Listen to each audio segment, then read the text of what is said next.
Сәлем қыздар, бүгін өте дәмді кекс дайындап үйренетін боламыз. Алдымен жұмыртқа мен қантты жақсылап 3-4 минут миксерлеп аласыздар, дәл видеодағыдай. Одан кейін сары майымызды, айранымызды құйып, тағы да миксерлейміз. Мен алдымен онға содамды қосып қойған болатынмын. Осылай видеодағыдай ұнды 3 бөлікке бөліп саласыздар. Және ең аз қосып араластыру керек. Одан кейін табамызды алып, оны сары маймен майлаңыздар, өте жабыспайтын болады асты. Кез келген форма алсаңыздар болады, және де жаңғақ, кишмиш қоссаңыздар да өте дәмді шығады.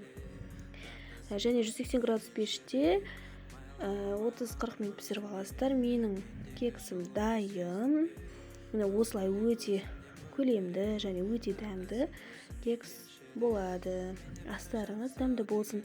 Жасап көріңіздер, өте дәмді шығады.